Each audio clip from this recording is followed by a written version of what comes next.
في مكة تنور طلع بدر محمد هدي الخلق كافة في ذرى محمد رفعت كلمة الحق على صدى محمد وتركت بنور الهدى فينا محمد في الغار نزل الوحي جلا محمد. بورڈ آپ کے سامنے ہے اور اس کے اوپر آپ کو لکھا ہوا نظر آ رہا ہوگا المرکب الاضافی. چونکہ آپ حضرات کو پتہ ہے کہ یہ کورس جو ہے وہ ترتیب دیا گیا ہے بالکل ان لوگوں کے لیے کہ جو عربی زبان کو نہیں جانتے، اور جو چھوٹے بچے ہیں وہ بھی اس سے استفادہ حاصل کر سکتے ہیں.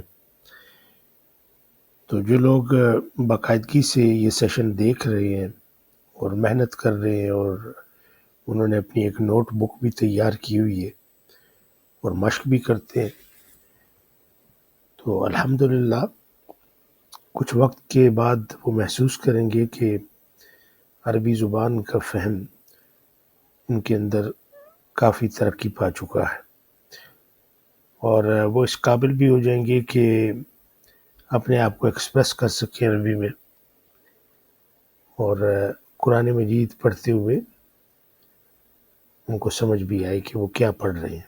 تو ہمارا بنیادی مقصد قرآن فہمی ہے کہ ہم اس قابل ہو جائیں کہ اتنی عربی کم از کم ہمیں آ جائے کہ ہم قرآن مجید کا ترجمہ کر سکیں، اور انشاءاللہ آپ اس قابل ہو جائیں گے کہ آیات مبارکہ کا ترجمہ کریں اور پھر جو مختلف تراجم ہیں ان میں آپ کمپیریزن بھی کر سکیں. تو آج کا جو ہمارا ٹاپک ہے وہ ہے المرکب الاضافی. اس سے پہلے جو سیشن گزرا ہے اس میں ہم نے ضمائر پہ گفتگو کی تھی، تو ایک سرسری سی گفتگو تھی، مقصد آپ کو سمجھانا تھا. اور آپ دیکھیں گے کہ جیسے جیسے ہم اب آگے بڑھتے ہیں نا، ابھی ایک نیا ہمارے پاس ٹاپک ہے المرکب الاضافی، تو اس کے اندر بھی وہ چیزیں جو ہم پڑھ چکے ہیں وہ دہرائی جائیں گی اور آپ محسوس کریں گے، تو اس طرح آپ کے ذہن نشین ہوتی چلی جائیں گی. تو اس لیے زیادہ پریشان ہونے کی ضرورت نہیں ہے، کیونکہ عام طور پہ جب عربی پڑھی جاتی ہے تو انسان کو یہی تاثر ملتا ہے کہ بڑی مشکل زبان ہے، اس کو آگے ہم کیسے لے کر چلیں گے، اس کی جو ٹرمینالوجیز ہیں، مصطلحات ہیں، وہی اتنی مشکل ہیں. تو ایسی کوئی بات نہیں ہے. اگر آپ کو مصطلحات یاد نہ بھی رہیں تو اس کے جو بیسک کانسیپٹس ہیں وہ آپ اپنے ذہن میں بٹھا لیں، اور یہ خود بخود جو ہے وہ آپ کا ذہن ان کو ایکسیپٹ کرے گا. ایک تو وہ ہوتا ہے نا کہ آپ گردانے یاد کریں، رٹا لگائیں، تو اس کا اتنا فائدہ نہیں ہوتا، اگرچہ آپ پھر بھی جو عربی کی سدھ بدھ ہے وہ آ جاتی ہے، لیکن اس سے جو ہے وہ اتنا ذہن بندے کا نہیں کھلتا. تو جس طریقے سے ہم پڑھ رہے ہیں آپ دیکھیں گے کہ کچھ وقت گزرنے کے بعد آپ کا جو ذہن ہے وہ کام کرنے لگے گا. تو ابھی آج کا ہمارا ٹاپک ہے المرکب الاضافی. یہ کیا چیز ہے؟ اس کو ترکیب اضافی بھی آپ کہہ سکتے ہیں، الاضافہ بھی کہہ سکتے ہیں.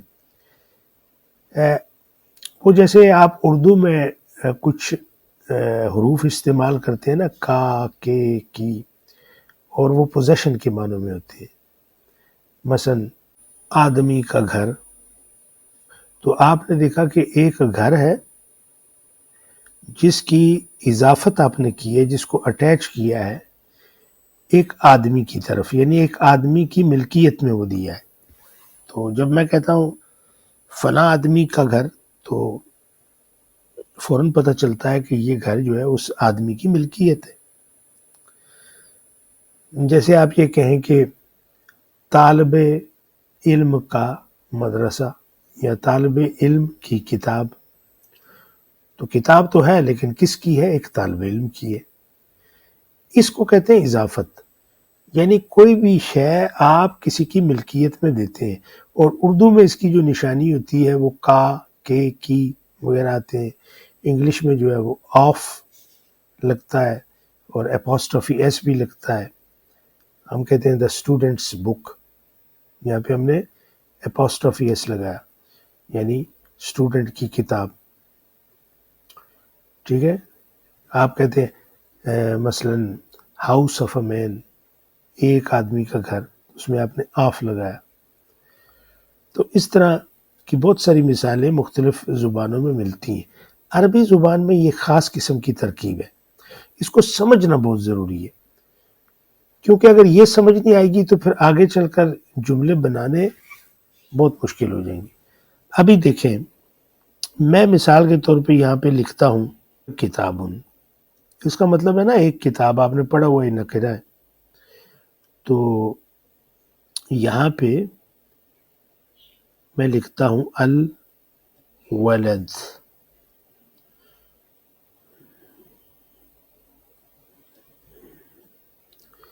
الولد ایک کتاب ہے، اور الولد کا مطلب لڑکا، اور چونکہ اس کے ساتھ ال لگا ہوا ہے تو ظاہر ہے کہ یہ معرفہ ہے.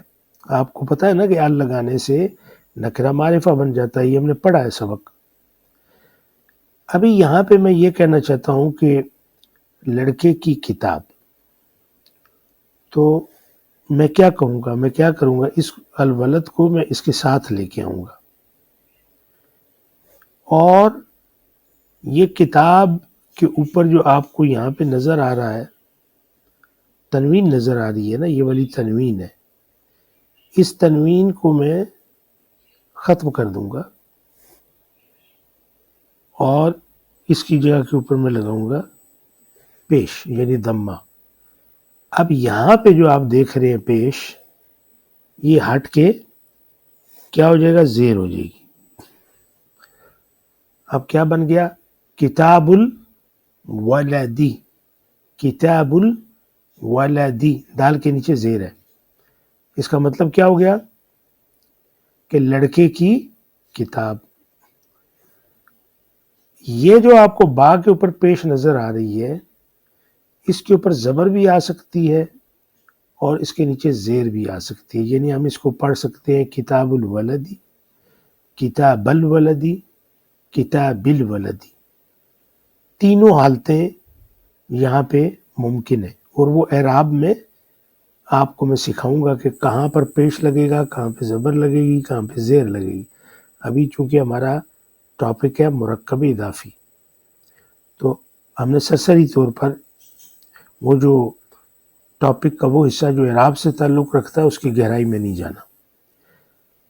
یہاں پہ آپ دیکھیں یہ جو الولد ہے، اس کے نیچے جو زیر لگی ہوئی ہے یہ ہمیشہ زیر رہے گی، نہ اس کے اوپر پیش آ سکتا ہے، نہ اس کے اوپر زبر آ سکتی. یہ جو حصہ ہے یہ والا کتاب، تو یاد رکھیں اس کو ہم کیا کہتے ہیں، اس کو کہتے ہیں مضاف، اس کا نام ہے مضاف. اور یہ جو الولد ہے اس کو کہتے ہیں مضاف الیہ. کتاب یہ کیا ہوا، مضاف، اور الولد کیا ہو گیا، یہ ہو گیا مضاف الیہ. تو ابھی یہاں پہ دو چیزیں آپ کو پتہ چلی کہ مرکب اضافی میں ایک حصے کو، جو پہلے والا حصہ ہوتا ہے اس کو مضاف کہتے ہیں، اور دوسرے والے حصے کو مضاف الیہ کہتے ہیں. یعنی آپ اس پورے المرکب الاضافی کو انگلش میں پوزیشن کہہ سکتے ہیں، پوزیسو کیس کہہ سکتے ہیں. کتاب کو آپ پوزیسڈ کہیں گے، اور الولد کو آپ پوزیسر کہیں گے، یعنی مضاف پوزیسڈ ہے اور مضاف الیہ پوزیسر ہے. اب ایک اصول یہاں پہ آپ کو پتہ چلا، وہ یہ ہے کہ مضاف جو ہے اس کے اوپر تینوں حالتیں آ سکتی ہیں، لیکن مضاف الیہ ہمیشہ مجرور ہوتا ہے. مجرور کا مطلب اس کے نیچے زیر ہوتی ہے. اور دوسری بات یہ ہے کہ یہ جو مضاف ہے اس کے اوپر آپ ال نہیں لگا سکتے. اگر میں یہاں پہ لکھوں نا الف لام، تو یہ غلط ہے، اس لیے کہ مضاف کے اوپر ال نہیں لگتا. یہ جو چیزیں میں آپ کو بتا رہا ہوں یہ نوٹ کرتے چلے جائیں. کتاب الولد یہ آپ کو پتہ چل گیا. اسی طرح اب اگر یہ مثنیٰ ہو، مثال کے طور پہ ہو کتابانی، یا یہ ہو کتابینی. آپ کو پتہ ہے نا کہ یہ مثنیٰ ہے،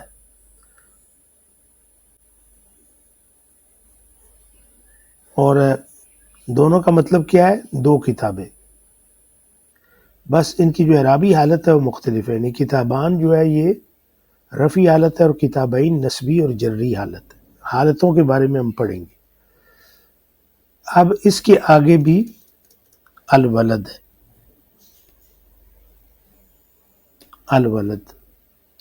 اور آپ کو پتہ ہے کہ ہم نے اس کو کیا کرنا ہے؟ اس کی اضافت کرنی ہے.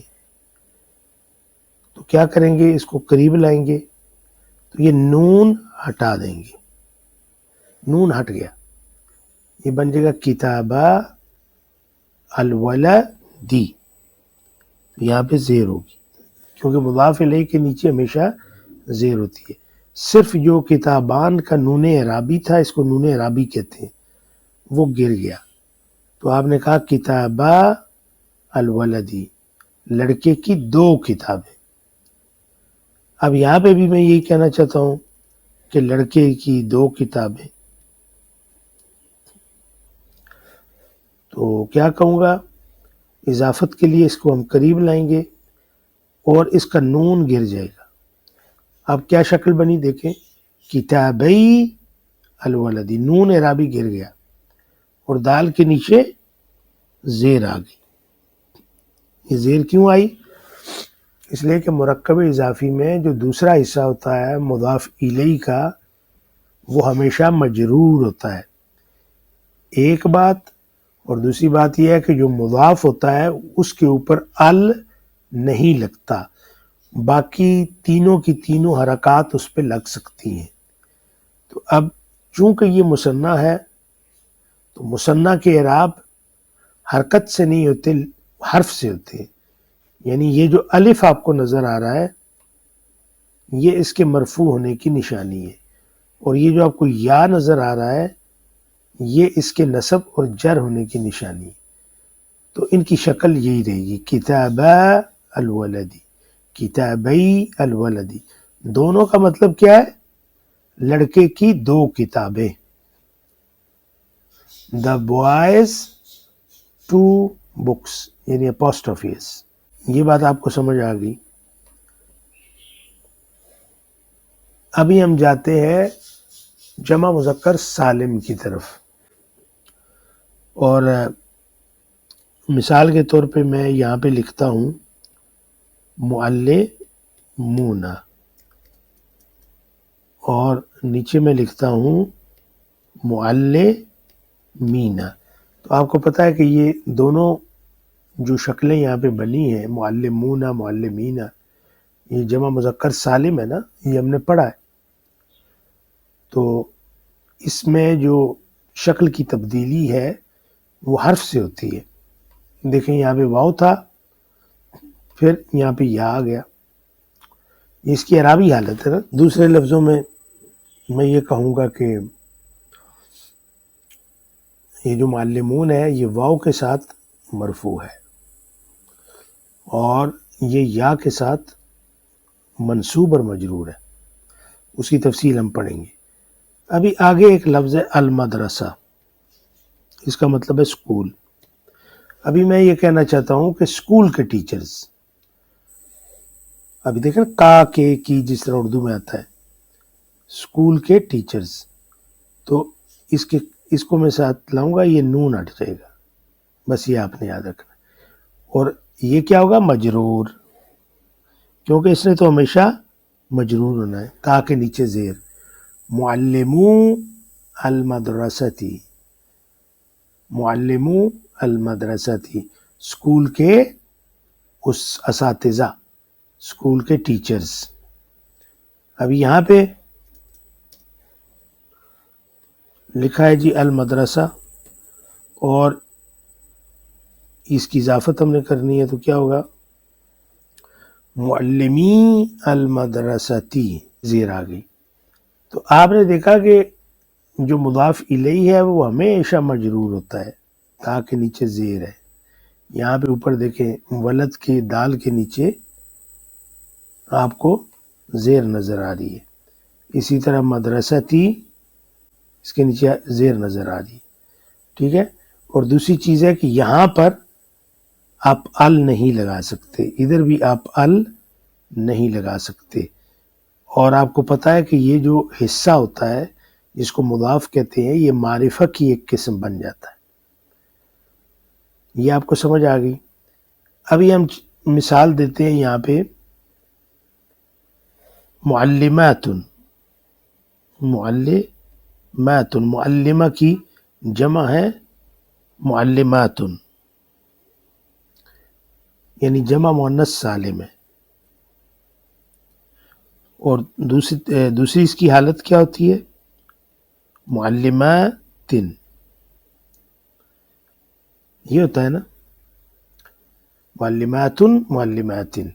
ابھی میں کہنا چاہتا ہوں کہ اسکول کی استانیہ، اسکول کی فیمیل ٹیچرز، کیا کروں گا کہ اس کی تنوین اڑ جائے گی، یہ تو پہلا اصول ہے، ٹھیک ہے۔ تو اس دو پیشیں تھیں تو ایک پیش رہ جائے گی، معلمات المدرستی۔ یہاں پہ دیکھیں دو زیریں تھیں تو کیا ہوگا، ایک زیر رہ جائے گی، معلمات المدرستی۔ اور اصول وہی ہے کہ یہاں پہ الف لام نہیں لگے گا۔ تو ہم نے کون کون سے اصول ابھی تک سیکھے ہیں؟ وہ یہ سیکھے ہیں کہ جو مضاف پہلا حصہ ہے اس کو مضاف کہتے ہیں، اور جو دوسرا حصہ ہے اس کو مضاف الیہ کہتے ہیں۔ ایک یہ سیکھا۔ دوسرا یہ ہے کہ مضاف جو ہے اس کے اوپر تنوین نہیں آتی، اس کے اوپر الف لام نہیں آتا۔ اور تیسری چیز ہم نے سیکھی کہ مضاف الیہ ہمیشہ مجرور ہوتا ہے۔ یہاں پہ بھی دیکھیں مضاف الیہ مجرور ہے۔ یہ چیزیں انتہائی امپورٹنٹ ہیں، یہ اگر آپ نے نوٹ ڈاؤن کر لیں تو پھر آپ کے لیے بہت آسانی ہو جائے گی۔ تو یہ جو اصول تھے جو آج ہم نے پڑھے ہیں، اس کو آپ یاد رکھیں، نوٹ بک پہ لکھ لیں کہ مضاف کے اوپر ال نہیں لگتا، مضاف پہ تنوین نہیں آتی۔ مضاف سے مراد جو پہلا حصہ ہے، اور مضاف الیہ مجرور ہوتا ہے۔ مثنیٰ اور جمع مذکر سالم جب مضاف بنتے ہیں، پھر میں دہرا رہا ہوں، جب مضاف بنتے ہیں تو ان کا نون گر جاتا ہے۔ اس کو ہم مزید آگے لے کر چلیں گے انشاءاللہ، اور باقی اس کی مثالیں روزمرہ زندگی سے بھی دینی ہیں، اور قرآن مجید سے بھی اس کی مثالیں میں آپ کو دوں گا، تاکہ یہ صحیح طور پر ذہن نشین ہو جائے، چونکہ یہ بہت ہی امپورٹنٹ ٹاپک ہے، اور عربی زبان سیکھنے کے لیے اس کے اوپر دسترس ہونا بہت ضروری ہے۔ تو آج کے لیے اتنا ہی کافی ہے۔ انشاءاللہ اگلے سیشن میں ہم اسی ٹاپک کو لے کر آئیں گے اور اس کی مزید مثالیں ہم دیں گے۔ وما علینا الا البلاغ۔